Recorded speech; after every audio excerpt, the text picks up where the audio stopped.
Hi, Fashion Dolls. It is Motivation Monday, April 24th, and welcome to an all new episode of Style by Stevie.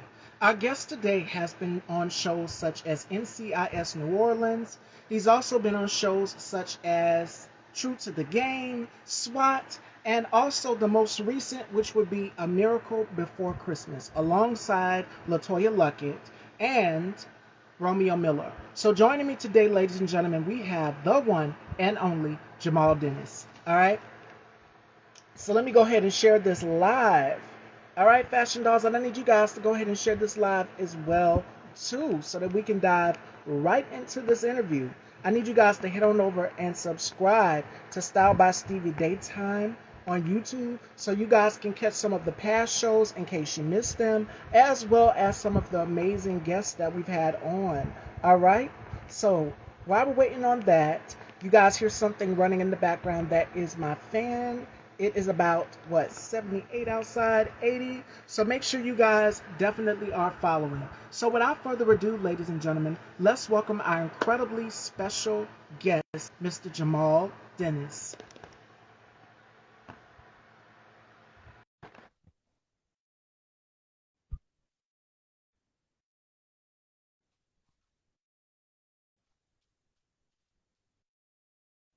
Hello. Hello.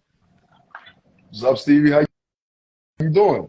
Wonderful. Welcome to the dollhouse. How are you? I'm good. I'm good. Just got in It is town. such a pleasure to have you here. Thank you. It's a pleasure to be here. So before we get into this interview, how has 2023 been for you thus far? Um, 2023 has been great. It's been a blessing, you know. First of all, I made it to 2023. Yes. That's one thing. Just with I'm from New Orleans, so I have a lot of friends I grew up with, family who didn't make it. And, you know, with COVID and stuff like that, I had some issues with COVID. I thought I wasn't going to make it. So I'm here. That's a blessing. But it's been great. It's been amazing. I'm just came back from my cousin's wedding. That's why I was like, give me a couple minutes. I just got off the plane. And yeah, so did that, just finished shooting another feature film, and you know, just rocking and rolling. So it's stuff is moving. Well, it seems like you've been busy. You have been on the go. Before we get into this interview, let's start way back when. You said you're from New Orleans, right? Yeah. Tell us, what was it like growing up? How many brothers, how many sisters? Um, so growing up in New Orleans, I don't have any brothers. So I have a bunch of sisters. And most of my cousins are like my sisters because on my mom's side we have a huge family. On my dad's side, it's small. It's only four of them, but my mom's side is 12 of them. So we all grew up like a family. Like brothers and sisters. So it was so you could say I got about 20 sisters, but really, it's got a few older ones. But yeah, no brothers, and growing up in New Orleans was great. Uh, you know, just the usual stuff. You learn how to cook. You play music. I play three instruments. So, you know, trumpet, French horn, mellophone, and yeah. So I'm all around artist. I did drawing and sculpting. Yeah, I still draw. Still I don't sculpt as much, but yeah. So you know, in film, art, just it all just came together. So yeah. So at what age did you develop the passion for acting? Did you say, okay, this is something that I want to tap into? So I started doing theater like at my church and stuff like that when I was about 12 years old. And I was like, I kind of like this. But you know, growing up there, people say, just get a regular job, just go to college, get a regular job, get a regular job. And while I was in college, I went to Southern University, and one of my cousins, she was in film school, so she invited me to audition for a film they were doing. And she's like, you always joking around, you always clowning, so you need to be on TV. And I did it, and I loved it. Like it was the best feeling ever. I said, yo, this is what I want to do forever right here. And so a couple years went by, did school, then I started doing community theater in New Orleans. I went back to New Orleans, and man, I just It just like took off. I went at it full force, moved to California right before Hurricane Katrina hit in 2005, and just kept it pushing. And we here. And I stopped I stopped acting for a couple years in 2011. No, 2014 to 2016. I did a corporate job. But yeah, it's moving. Yeah. Now, what was it like doing that, taking that big move to Los Angeles to jumpstart and get yourself out there in the industry? It was actually um it wasn't that tough for me. It was the biggest thing is the drive was long as hell. It was 20 something hours. And when I moved here, we didn't have the phones we had now. We had those, remember those Nextels at church? I had that. So it was times where I lost service. And I mean, like for 8 hours, you didn't talk to anybody. So it's funny now, but that was the only thing. I always knew I wanted to move out of New Orleans and go somewhere else. And every time I went out of town, I just had that feeling of like, yo, I need to be in a bigger city. And so when I came here to visit, I have a cousin that lives out here. I came to visit for like 2 weeks, and I was like, this is home. I just knew it. So as soon as I came back, I picked a date and saved money and came out. And I drove out, and that was it. Packed up my Camaro at the time and moved out. It's always kind of scary, but it was way more exciting, way more. Because I just knew I was like, this is what I'm supposed to be doing. This is my calling. It's my destiny. So the Lord has for me. And your passion. So was your family understanding once you took that leap and you jump started and said, okay, this is something that I want to do, this is something that I want to continue to follow? They were very understanding. My the shock was my father because I thought he was gonna be like, you need to just get a regular job. You know what I'm saying? And when I told him, he was like, yeah, I think you should move. I said, word, you? I said, okay, so I know it's meant to be. So yeah, I moved in. They were so understanding. One of my sisters, she's like still my probably my biggest fan, and she's super supportive. And yeah, it's my whole family's my whole family's supportive. Everybody. Yeah. And you recently began studying with the RADA, and you studied with Craig Archibald and Leslie Kahn. So tell us a little bit about that. What was that experience like for you? Okay, so RADA, Royal Academy of Dramatic Arts, is amazing. So Anthony Hopkins went there, a bunch of prestigious actors. So I was at Leslie Kahn's first out here, and she taught me so much about breaking the script down, how to book jobs when you get an audition on Thursday at 2 p.m. and it's due Friday at 10 a.m. And it's a quick turnaround. So I mean, she put us through gladiator camp. I mean, the rehearsals, the training, you have to rehearse about 4 or 5 hours a day. And I loved it. Some people complain. I loved it. And once I, uh, after about 3 years of training there, I met Craig Archibald, and he changed my acting tremendously because the first day he told me, he said, I know why you are not a star yet. He said, only because you're not emotionally available. He said, because being a black man growing up, you always probably taught not to be emotional, not to cry, not to show your emotions. And I said, yeah, right. And that's what helped me open up to be more relatable to people. Because, people have to be able to relate to feel you when you're acting. It can't be all this tough, the tough exterior. So he taught me so much. And I still work with Craig. And then, over the pandemic, RADA, they opened up, they had virtual training where I wouldn't have to move to the UK. So I trained there. And the way they train over there is like, it's just different. It's strict. I mean, they don't play. They don't play. So that helped me hone my craft even more, just on how to prepare for my characters and how to get mental, really go there mentally. Where I'm a character. I mean, not character actor. I'm a method actor. So being able to live as your character and the exercises they gave us, and it just was. It was mind blowing. And all that stuff, you know, it's building blocks. So all of them taught me so much. Now, I'm gonna go back for a minute because you said something that really stood out, and that is black men growing up, they're not taught, to process things. You don't cry, don't show emotion.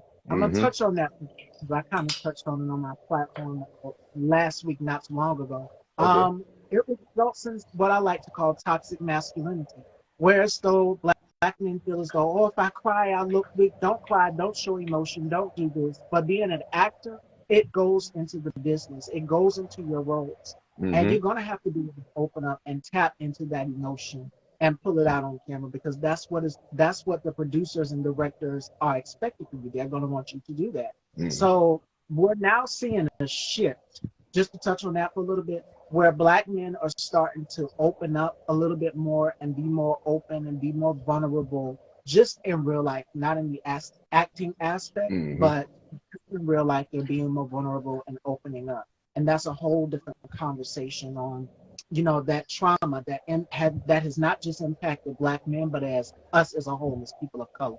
So Hmm. we talked about mental health. We talk about mental health a lot on this platform.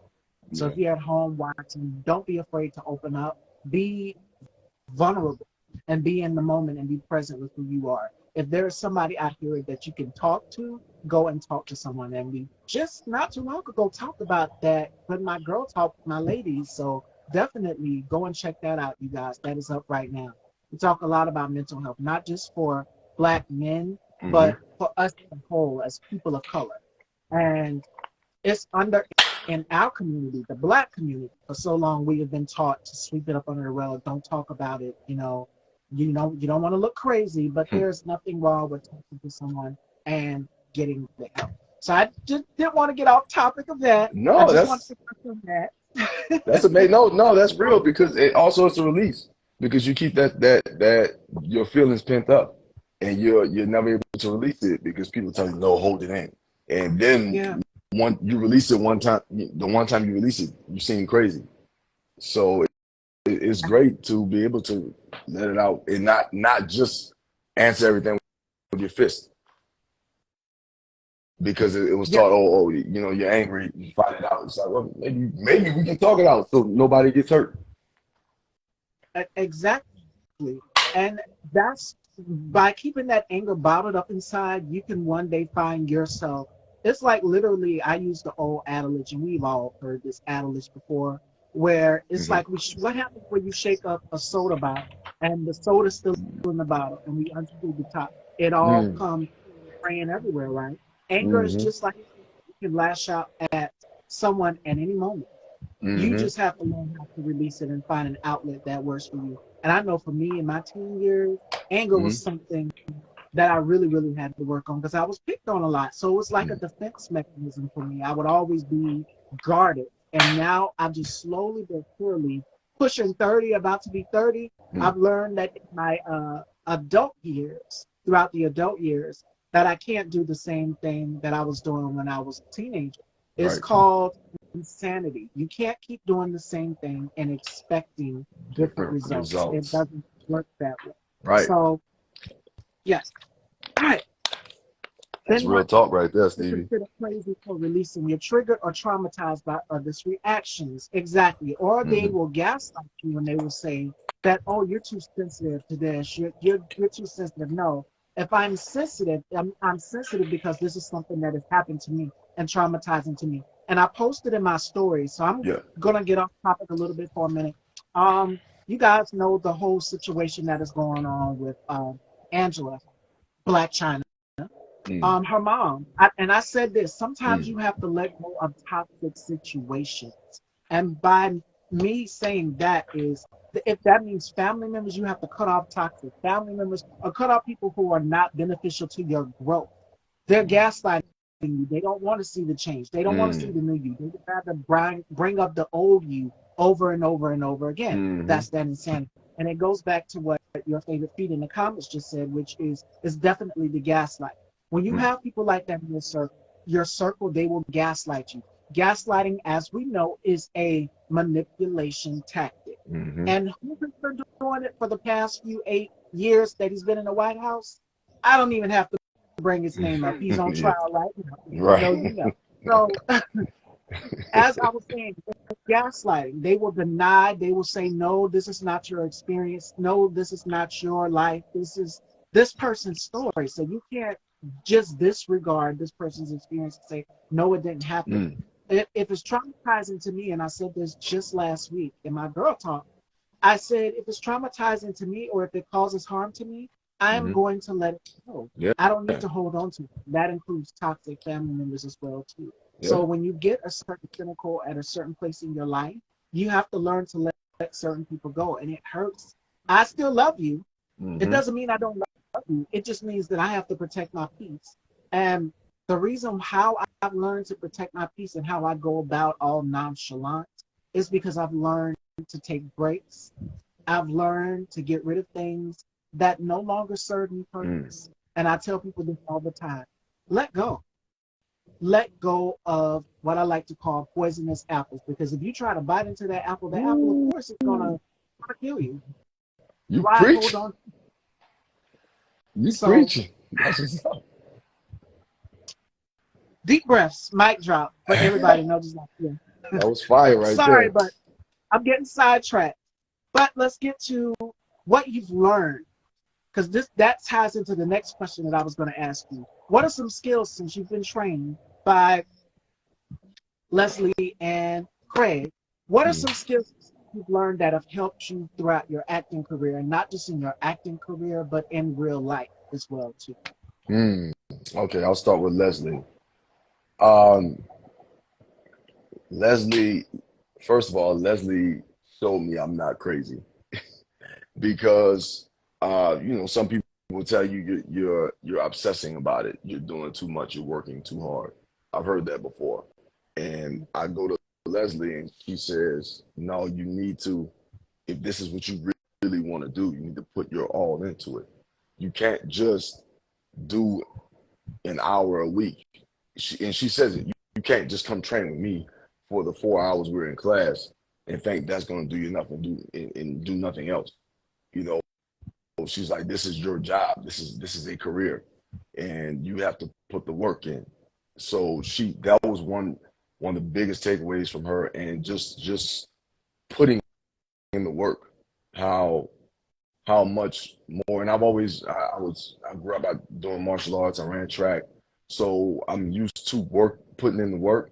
But she taught me how to take it to another level, and and man, just how to break a script down, and also, like you said, the people in your life, having the right people. Because if you have friends that are not about their life, if I'm calling friends that I'm like, hey, yo, you want to rehearse?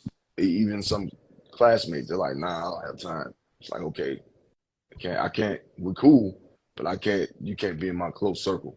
So, I have that close circle of friends that we are getting it. We're working hard, and we're not quitting, not taking no for an answer. We know this is our destiny. We know we have to put work in. We know it's not going to be easy, but it's it's it's a lot of work. So but it's so worth it. It's the payoff is so worth it. It's a blessing. So and with Craig, again, Craig taught me how to be emotional, be open, and be myself. He's like, this is who you are.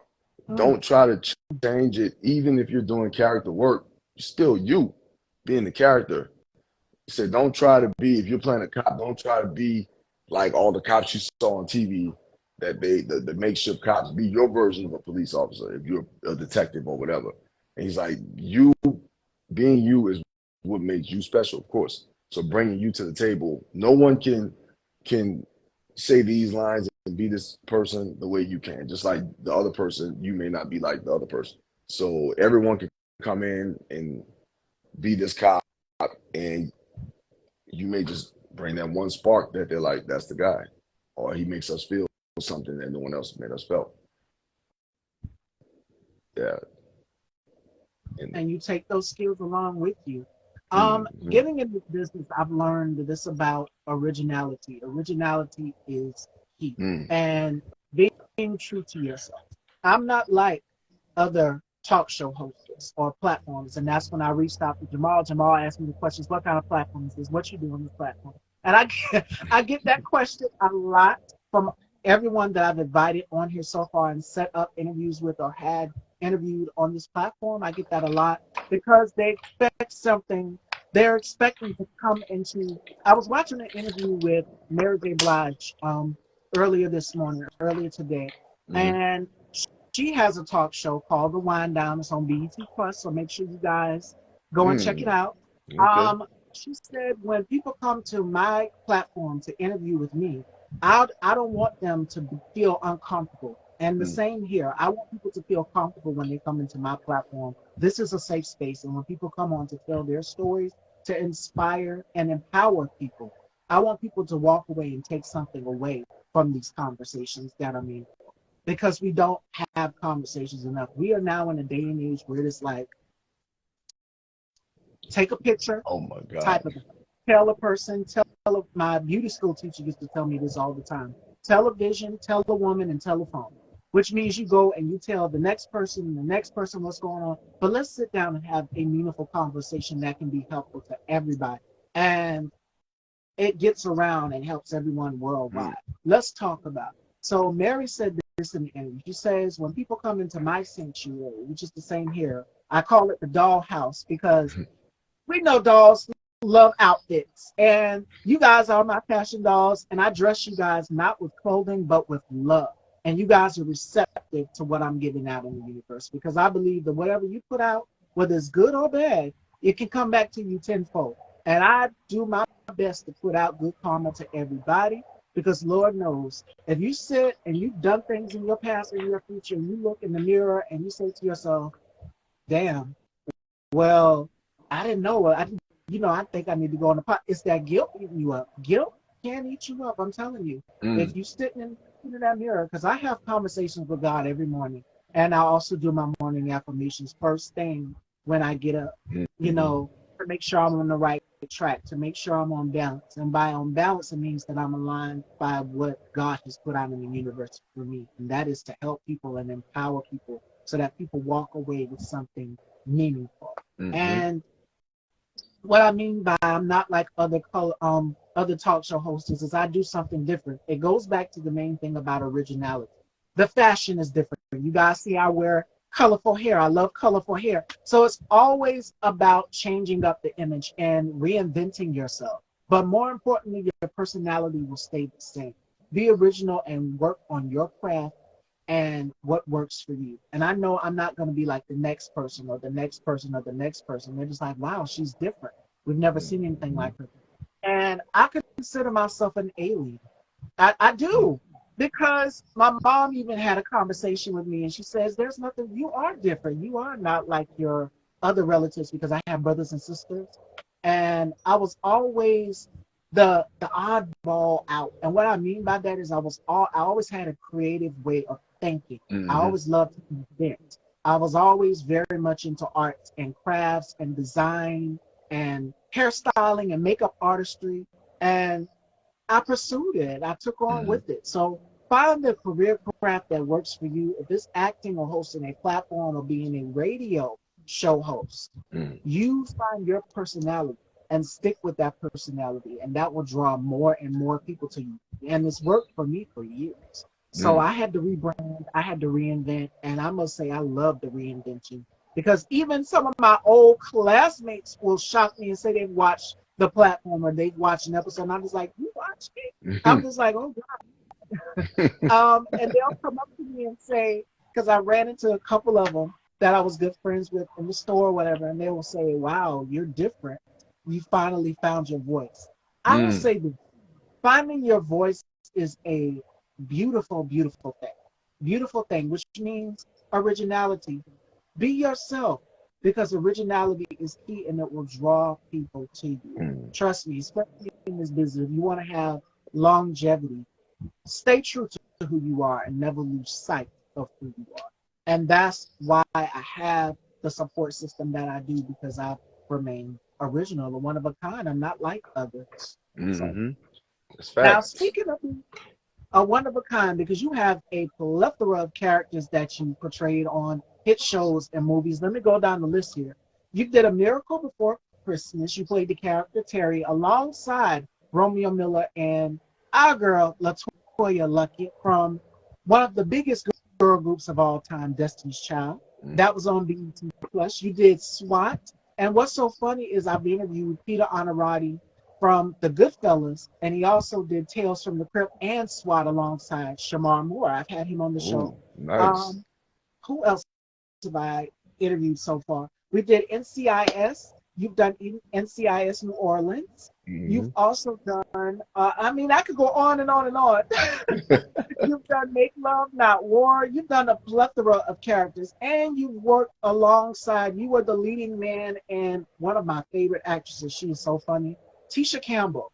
We all know her as Gina from Martin, and you've worked alongside her in a project as well too. So, out of all of your pieces of work that you've done, because I could go on and on and on, we'd be here all Hmm. day with your resume of work that you've done, your body of work. Out of all of the pieces of work that I just named, which one was the most fun working with? Ooh. Um, Definitely be someone. Be someone. Uh, be someone was my most fun. I just finished a feature that was a lot of fun, also called By Any Means, but that hasn't released. But my films that and shows that have released was Be Someone. Like the the crew, the cast, everybody felt like family, and we worked well together. It wasn't any tension, any egos on set.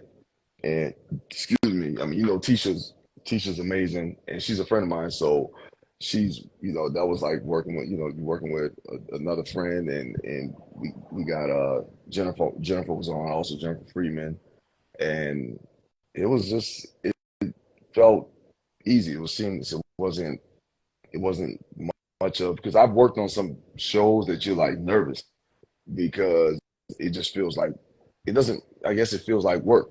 Yeah, and usually Yeah, it shouldn't, but some sets it's like, okay, do this, boom, boom, boom, boom, boom, they're on it. But right. that one was great. I mean, we had Khalil Kane, and we all like would go out to eat together and hang out after work. It was fun, man. It was so much fun. Yeah. Now, A Miracle Before Christmas, this was sort of like a love story, drama Christmas holiday film, and you Hmm. worked alongside Romeo Miller and Latoya Luckett. You played the character of Terry. What was that experience like for you being on set? I know it must have been cold because of course it was during the Christmas holidays and then Hmm. BET Plus released it. So what was that like working on set? So we filmed it in the summer. So yeah, we filmed it Really? that summer. Yeah, we we filmed it that summer. So it was, we were more hot than anything because we wearing warm clothes in the summer, winter clothes. But Latoya is hilarious. First of all, Latoya is so funny, and she's so sweet and down to earth, and she's an amazing actress. She's a beast. I mean, we just played, and she just kept running and throwing stuff off the dome. She had me, and I was in shock at how great she's. Because I've never seen her act before, really, and don't know what to expect. So, but I'm talking about her improv game is crazy. So that was a great experience. And the producer's one of my buddies, Charles Porter. He's a producer on there, and Laz, who was the director. Again, that had the family feel to the set. Everybody from the stylist to the grips to the PAs, everybody was chill, laid back. It was a lot of joking, a lot of laughter. Everybody was happy. We're happy to be here. We're making movies, we're making art. That's a blessing. It's a great thing. People don't get to do that. So yeah, she was And awesome though. Hmm? And you mentioned this is a family film, so make sure you guys go and check it out on BET Plus. And you're a father. People don't know that about you, but you're a Hmm. dad as well too. Has your family seen the project? Yes, my daughters, two girls. My I'm a dad girl. All yeah, through and through. I'm a dad girl. So my little one is 5. So Yeah. she's like, all excited, like, "Oh, daddy, daddy." My oldest one is like more chill about it because she's used to it. She's like, "Oh, I saw you when it was." She's like, "You did good." I'm like, "That's all you got for me? Nothing else?" She's like, "It was good." And yeah, they're amazing. They're amazing. They watch them. My oldest hasn't seen it yet because the she was like, I wanted to wait to talk to you because the opening scene is like, a sex scene. So I was like, look, make sure you fast forward first. So she hasn't seen it yet, but she said she's gonna watch it this week. Yeah. All right, all right. So you've mentioned being trained in the arts, martial arts, that is, and you are a black belt in jiu-jitsu and so many others. I've interviewed pro wrestlers on this as well too. Damn. Anthony Velvet Hall Yeah. from WWE. Now, Damn. doing your own stunts, I know because I've seen some of your reels. You do this is you in real time. Now, alert people at home to all of these souls out here that will try to do some of your moves at home, not having the proper training. The dangers of trying to do martial arts at home, then they break something and they hurt something. For the wives that are listening out here, and then we have to wind up driving them to the hospital because they don't think they done did something wrong. So alert people that this is real. It's a real thing. You gotta start from the bottom. You gotta be warmed up and stretched at least if you're gonna try it. Don't try the dangerous stuff, because it's traditional martial arts and it's the film martial arts, and I do both. So the film martial arts, the spinning and flipping and kicking and all that stuff is way more dangerous. Way more like I'm trained in high falls and wires and all that stuff. You gotta learn from a professional. And traditional martial arts, you can't just walk up to somebody and think you're gonna kick them in the face and not pull a muscle or not get hurt. Also, so it's a real thing. You gotta know it and you gotta have a love for it because you don't want to learn it. You're not supposed to learn it to actually use it. It sounds so crazy, but you just learn it for the love of it. And if you have to use it, you use it. But you don't want to go out there and just start starting fights with people at random, you know. But it's a beautiful thing to learn the arts. It centers me, gives me peace. So it keeps me out of a lot of situations because if someone starts with me, I'm like, all right, yeah, whatever, tough guy. I mean, you can be tough, but I know what I know and I know what I can do. I don't underestimate anybody, but I know what I can do. And I know how I've been training since I was a child. So I can handle myself. So it's just like, okay, whatever, you walk off. It's no ego. I don't have an ego when it comes to that. And we have a question for you before I touch on what you just said. Shout out to Liz Music from New York. Make sure you guys go and check her out. What's She up, says, how Liz? has being a father impacted your act? Always helped a lot. That helps with my emotions. It helps me with the soft side. Having Mm. daughters, you have to tap into that, whether you know it or not. And it helps with my hustle because I'm doing it for them. It's not for me. It's yes, it's I feel like the Lord gave me this is my calling and stuff like that, but I have to keep going to provide for them and be an example to them. Yeah. Now, let me go back to what you were saying. You said you don't use it unless you have to when it comes to martial arts. Have you ever had, because I'm pretty sure a lot of actors who do their stunts while they're on set in real time have injured themselves. Have you had any injuries? I've had an injury, but not from martial arts. I was doing a stunt job. I was working on Emancipation, the Will Smith movie, Yeah. and I separated my AC joint. So like my shoulder is like I don't know if you can see it, but it's separated right here. It's like the bone, so it's like sticking up. So like doing a stunt, hit the ground too hard, and I felt the snap. And yeah, so it wasn't fun. It wasn't fun stunts, and this was a job. This was not me being careless. It was actually a coordinator telling me to do something that didn't sit right with me. And he was like, "Trust me. Don't trust your instincts. Do it. How I'm telling you to do it." And this happened. Yeah. No, I'm trusting my instincts to know that I'm not about to be walking around with a cast the next few days. Like Right. this is real to people who are out here watching this platform, and that's why I invite actors on to tell their stories to people out here who said you sitting home and you flipping off of the couch and jumping, because I know when me and my brother was younger, we would do that all the time. A lot of WWE in the house. Yeah, But we would literally say, "Oh, it's fake. It's fake." No, it's real. You it's real. literally can. So please, if you are trying to get into doing martial arts or professional wrestling or mixed martial arts or MMA, whatever it is, you need to go to a trainer, go to someone Hmm. who is consult with the professionals. Just like me being a cosmetologist, I wouldn't put nothing in my hair if I know that it's going to take my hair out. Mm. I'm going to go to another consultant. Every look, every hairstyle that I've done, because I do my own hair, every hairstyle that I've done on Nice. this platform, I always consult with another professional. Mm. So any look that I come out with, because I know it was one look that was extremely dangerous that I would never do again. And that I did it because I seen Beyonce do it for a music video, and that was bleached eyebrows. Too dangerous. Ooh. So that is something that, but being a woman, women, we go the pain of being beautiful. I said, okay, I'm gonna do it because I want to make a fashion statement. I want to be bold at the time. And this was the season 3. I did the bleached eyebrows. Uh, So I wish I could find that picture, but yeah, you know how women are, Jamal. We yeah. love to experiment with beauty. We love to do all sorts of things. And me, I've had everything done beauty Mm. wise. So I would never, would I do it again? No, I would never do it again. But you live and you learn. You don't do nothing unless you do. The meaning of the story is, the moral of the story is, consult with a professional before you do anything. And I know for me, if there is certain looks that I said, okay, what you think? Should I try this or should I try this? Even my mom, I will Mm. check with her. We will go over and look over certain things, look through magazines, beauty Yeah. magazines and fashion magazines. We'll see what look I want to try for each season. So that's where the inspiration comes from.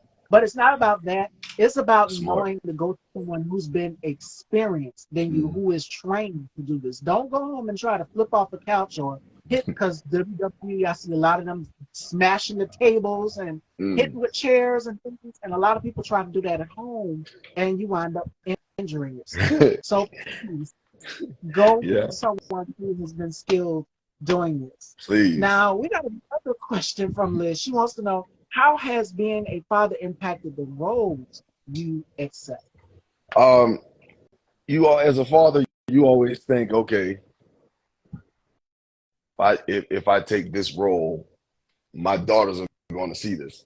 So I Yeah. definitely think twice about a lot of them. And I've learned too, you have to ask in advance if it's a series, okay, what's going to happen later? What where does my character go?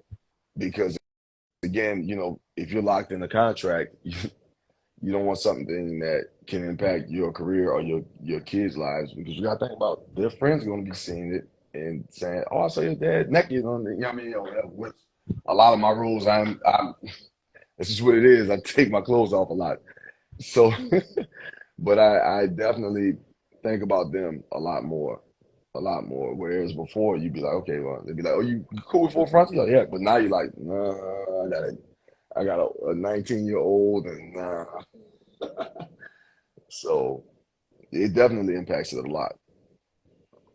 But I'm pretty sure, because you said you have a 19-year-old, now that she's old enough to understand, or at that age to understand, okay, and even your youngest one, they're able to understand, okay, this is my dad. He's just doing work. This is Mm. not, okay, real in real life. It's just an act at the end of the day. Hmm. And a lot of times, I don't have kids, I have nieces and nephews. You have to separate the two. Like when I do the full glam, the color, the hair, everything here, this is just for Style by Stevie. When I'm Hmm. home in real time, you will see me probably with a hat or my silk scarf or something, no Hmm. makeup. It's a process and a village to put me together. But when I'm home, it's the two, because I have family that watch the platform, that watch the interviews, classmates as Hmm. well too. And they're just like, wow, what happened to what you had on today? I'm like, no, this is just for Style by Stevie, you know. Hmm. But you gotta learn to separate the two, the character from the person. Because sometimes, and I'm pretty sure you know this, Jamal, has it ever happened to you where someone has literally walked up to you and your character, it can be good or bad, and they'll say, well, good, bad maybe. and they'll say, Mhm. "Ooh, I did not like your character. Ooh, I hate your character," and they'll confuse you with the character, and it is like, no, I'm nothing like my character. Yeah. So people have done it because I usually play like the good guy, the antagonist. So people have said, like, or like in Be Someone, I mentally go so many different places. They're like, oh, you're not, you pretty different from the guy you played on the show. Like, I thought that was just you. Now I realize you were acting. But in Christmas Miracle, A Miracle Before Christmas, people were like, "Ooh, you just a cheat. You was just a cheating all like." They were so mad, some of them, that they couldn't get to finish the sentence. You just, oh, ooh, I just couldn't believe you just would be. I was like, it wasn't me. And they're like, yeah, you did it too well. You must have really lived that life. So people do that, and it's funny to me. I'm like, yo, trust me, I'm not that guy. So it was just acting. But you know how this is just like the Young and the Restless, daytime soaps. People take that Oh, yeah. seriously, and they're going up to Victor Newman and slapping him in real life. And it's real. Some people, they like, nah, it's you. Oh, Ladies, we watch our soap operas. I know growing up in our household, our moms, our grandmothers would be watching the story. And they would be really, really deeply invested into the character. And yeah, y'all seen what happened with, what was it, the movie Jada Pinkett Smith, The Low Down Dirty Shame, where she literally is watching the story. Women, we be so caught up into the story. And we literally will think that the character is just like, yeah, like you said, we slap them and everything. yeah. Like, oh, I didn't like your character. You know, you cheated. You know, your wife. You know, all of that. We really get Hmm. into it. So I love that scene it's, too. oh my God. Okay, Liz has another question for Oh you. man, She that says, was my "How movie. are you able to do intimate scenes, if any, and what is your mental prep?" So I do a lot of intimate scenes, and usually I use a substitution. So you know, um, that's part of the method thing where you just pick someone from your past, and you think, okay, this is who I used to date. I'm gonna I'm gonna think about her while it's happening, and usually that helps a lot. And before also you talk to your co-star, like, what are you comfortable with? How do Right. you want to do it? Like as the man, it's like always like you take the lead. You know what I mean? Unless it's a scene that they're saying, oh, you have to do this, you have to touch here, touch there, because intimate scenes are not as easy as or sexy as people think they are. You're in the scene, and the director is behind it's the DP and the director, and they're standing behind the camera saying, "Hey, kiss her." Why are you doing it? They're like, "Okay, grab her chest, touch, put your arm around her. Okay, touch his lips. Do They're this." literally directing the whole scene the whole time. Yes. So it's not people think, "Oh, you must really get into it." It's like it's not like that. It's like it's not like that. It's so not as sexy as it comes off on TV. It, it's I've heard a lot of stories from actors who had to do intimate scenes or scenes. Okay, I'll give you an example. You guys know the cult classic, The Best Man, right? Of course. Regina Hall, when she came out as the stripper, Candy, she's Nia Long literally was sitting there on set watching it the whole time. The cast crew, they're all around. Like Regina said that she was nervous doing this scene. Like it's nerve wracking to have someone literally watching you get into that moment mentally. It is a mental thing. Hmm. So when you're doing these type of scenes, you really have to take yourself mentally there and think about something because you've got the cast and the crew there directing you. Okay, you need to do this, you need to do that, guiding you on what you need to do when you do intimacy.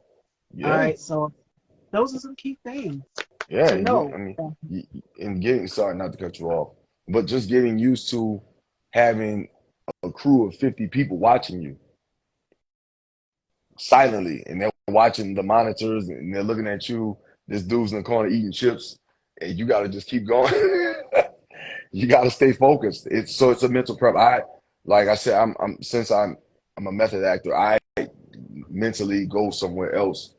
I live as a character in my head every daily before I film.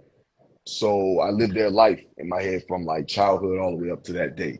So I'll go through it, and it helps me lock in. And so I'm not feeling like Jamal. I feel like I'm whatever character it is. So those moments, that makes it way easier to not even, I kind of like don't even see them anymore.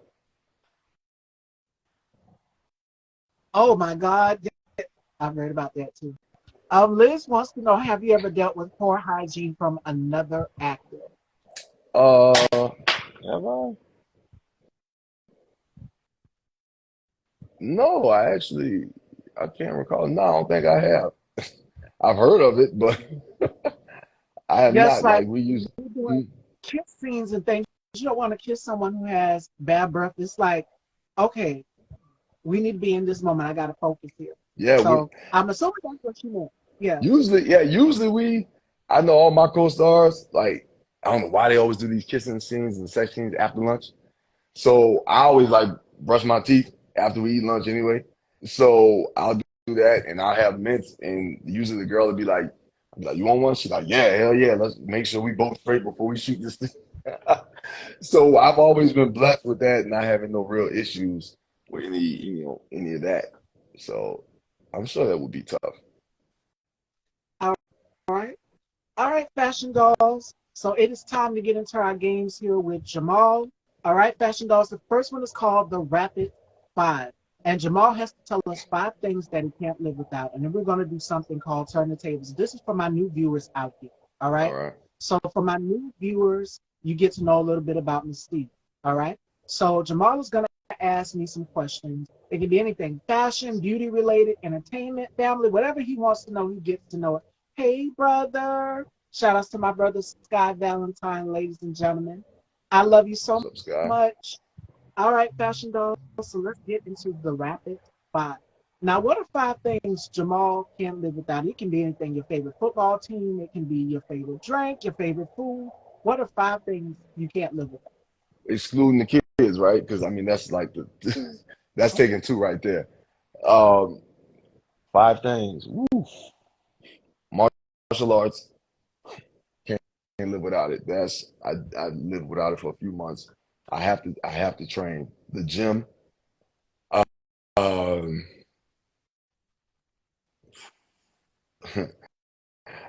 a good pair of running shoes, and Okay. some my air fryer. So I cook, but usually that makes meal prepping way easier. And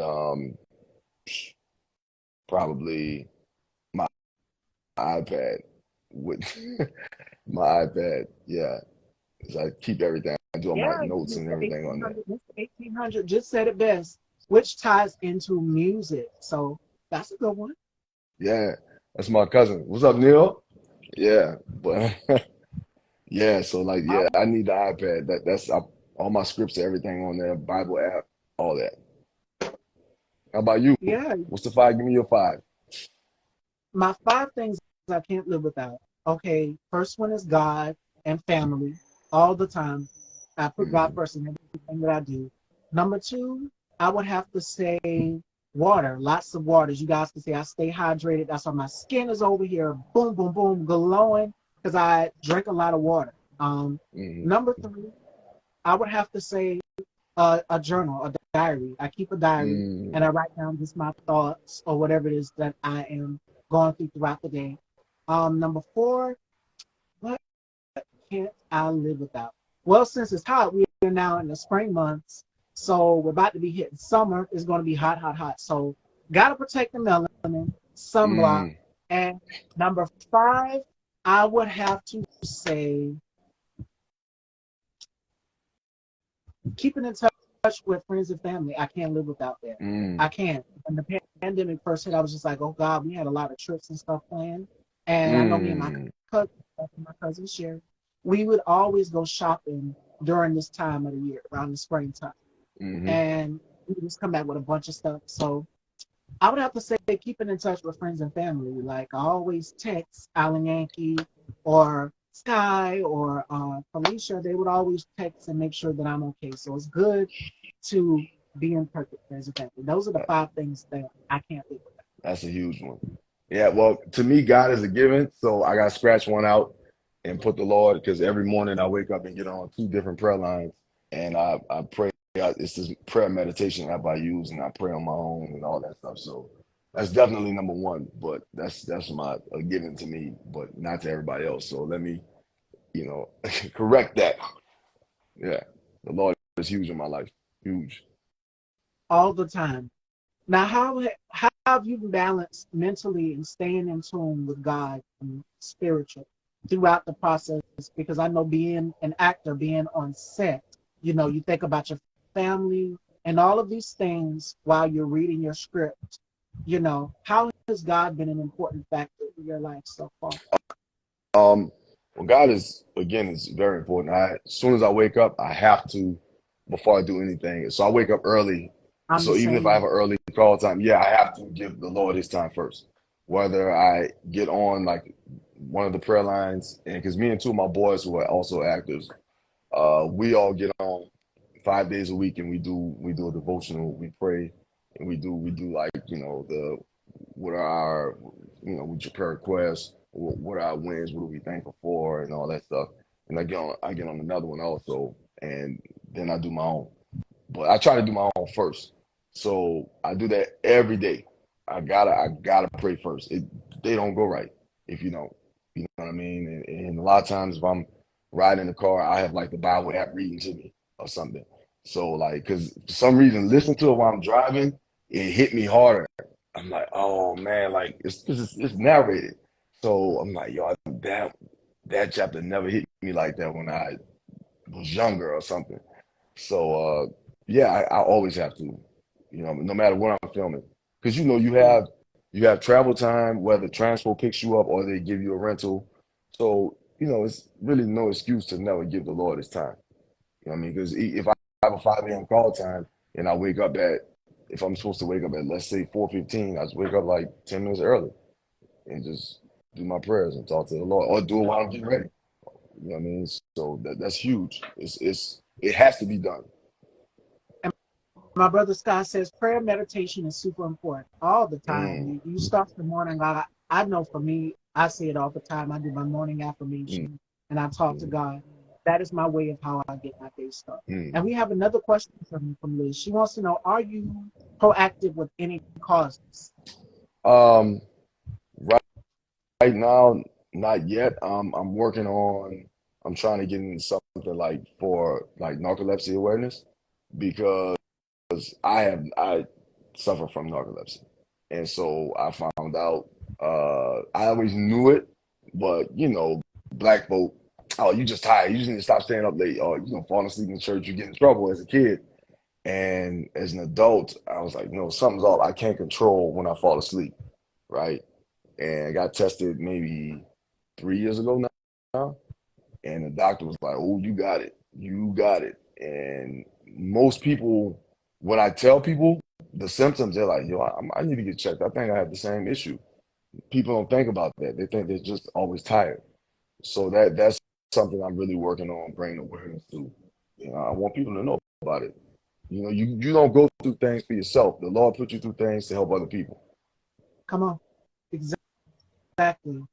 And sleep app. A lot of people are on the sleep app machine. So this is important. Us as people of color, we need to go to the doctor, get checked out. Definitely, health is for us as people of color. Stay on top of your health. Health is everything because we catch everything from diabetes, Mm, and I know it rapidly in my family. Like my father has it, my mom has it, my grandmother, and they're always having to test their blood sugar and things. So make sure that you are staying on top of your health. Not telling you what to put in your body, what to eat what you want, but make sure you are being healthy and mm, knowing the signs of going to the doctor for your checkups. That is yes, important. And we yes. have another question for you from my brother Sky. He wants to know, who are your top three actors and actresses that you would love to work with and why? Three? That's it? You only gave me three? Can I get five, Yep. Sky? Like, all right, Denzel, of course, which he's super cool. I met him once. Uh, Jeffrey Wright. Jeffrey Wright is one Oh, of my favorites. Oh my God. Queen Viola. Queen Viola. um, Angela Bassett, and Meryl Streep. I had to go five. Yeah. Whenever I think, whenever I think about Angela, I think about the Oscars. I still can't get over that. Man, I get angry about it all over again. And I know you guys at home are thinking about it too. She deserved that. she It's did. been years since 1992 since she's won an Oscar for What's Love Got to Do with It. But Hmm. I'm not gonna be radical. I'm not gonna get too deep into that today because I know I'm gonna get all worked up and all over about it again. Me too. But I'm gonna say this: she deserved that Yeah. Oscar. She's put in the work. She's done the work. And another actor who's done the work and who I feel is very underrated that you named, because almost every person I've interviewed and asked who they would like to work with, Hmm. Denzel has been the main one, Will Smith has been the main one, but the one that hasn't been named a whole lot has been Jeffrey Wright. He's underrated. He's an amazing Woo. producer. I feel like he doesn't get his just due, so that's a good choice. Nah, he doesn't. Him, she would tell Ezio Far, someone else I want to work with. They've worked together before a lot. Yeah. Man, these dudes are amazing. And one of my best friends, Demetrius Gross. Demetrius Gross. He's in everything. You've seen him in everything. And he's killing it. We have not worked together on screen yet. We always have worked together here. But amazing actor. He's playing opposite. He just booked a Marvel show. Oh, what's the name of it? He's playing opposite Yaya of Yaya from from the Get Down. He played uh Regina King's husband on Watchmen. I forgot Yaya's last name, but they're on the Marvel The series together. They're Costa. playing brother. Yeah. Yeah. So look Demetrius up. He's so underrated.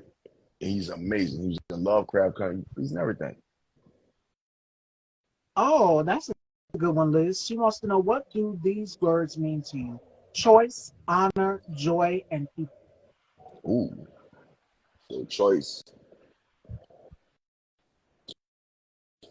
I think choice is. I mean, God gives you free will, so you have the Mm, choice. You have the choice to take whatever path you want. I mean, he gives you free will to go down whatever path you want. So it was my choice to take a corporate job or continue acting, doing my love, doing what I love. Honor, honor is big. You need to honor, of course, honor God, honor your family, honor yourself. Joy, like if you can have like the joy of a child. I watch my baby girl, you know, every time she sees me, how her eyes light up, the joy. Every time she's playing, we go somewhere, that type of joy, that's real joy. And even this weekend, I was at my cousin's wedding. My family, same thing. We're so close, seeing each other, everybody at once, like the joy of going to my aunt's house and just seeing everybody, and that joy you get of like, shoot, I really haven't seen you in 2 years in person, yeah, and that's joy, like your family and people is people respect all people from all walks of life, love everybody, speak to everybody, be nice to everybody, no matter who they are. Like I go above and beyond to speak to the homeless people out here, and because people I've seen people look past someone who they would think has a job that's beneath them, and I hate that. You know what I mean? We've all been down and out at least once in our life, and if you were born with a silver spoon, that's that's good for you. But we all have problems, so don't look down on someone else because we got to help each other. We're on this earth to help other people, and we go through things to help other people. We're not here to just look out for ourselves. You can be a blessing to people, even by doing what you do, by acting. I always pray to be a blessing to other people, to give people joy. Whatever emotional roller coaster the roles I take, I'm on. I play whatever roles, whatever that takes them down, road that takes them. I pray that at the end of the day, I at least entertain them. That's what I'm here for. Absolutely. Absolutely. Do we have any more questions for myself or Jamal, ladies and gentlemen? Now, before we close out this interview, I'm going to give you guys the final word of the day, which comes from Holly Berry. All right. And she says this in quote: "Do not take yourself too seriously. Know when to laugh at yourself and find a way to laugh at obstacles that inevitably present themselves." So Mm. you being an actor, being a talk show hostess, being whatever, we all have had our challenges in life. The key trick is to laugh at it, because we're all going to mess up. We're all going to make mistakes at some point in time. But it's not going to be perfect just like that. Mm-hmm. You have to make it work. And what I mean by you have to make it work is it goes back to what me and Jamal was talking about, which is finding your own identity, originality, coming up with a concept and method that works for you. Definitely don't take it too serious. Don't be so hard on yourself. Mm. Don't beat yourself up over and about it. Just continue to keep trying. I literally look at this picture, and everyone has seen this picture of the photo can't, and is literally taking it and cutting the T off and saying, I can't. So Mm. I live by that mantra that whatever you put out there, whatever you work on, whatever project it is, it can become a masterpiece over time if you just work and lay the groundwork for it to become something even bigger and better. Um, Style by Stevie was just created random. I just came up with a concept and I was like, ooh, Style by Stevie. And I combined all of the things that I love, from fashion to beauty to entertainment, all in one. And it's worked for me over the years. And I'm pleased with the outcome and result for something bigger and even greater to come along, because I don't take it too seriously. I don't beat myself up over mistakes. Or I've gotten to the point where I would go back and watch my interviews and I would literally just beat myself up and saying, ooh, you didn't Mm. do so well. And people saying, are you kidding? You did great. I'm like, I didn't see it. So Mm. I've learned to stop doing that. That's basically what Holly is saying in that quote. Don't Mm. beat yourself up or take yourself too serious. Don't take it personally. Mm. All right, fashion Love that. dolls. So if we do not have any more questions or anything, Jamal, is there any final thoughts you would like your supporters, your followers, because you've had everyone here from family to your colleagues who are also actors come in and just glimpse the interview. What gems or nuggets that you would like people to take away from this conversation we've had? Um, always show gratitude. Always to God. I mean, even to yourself. When you feel like you're, oh, I haven't accomplished much, or I'm not as far as I want to be, look back, see where you came from. Trust me, you'll realize, oh, I did come a long way.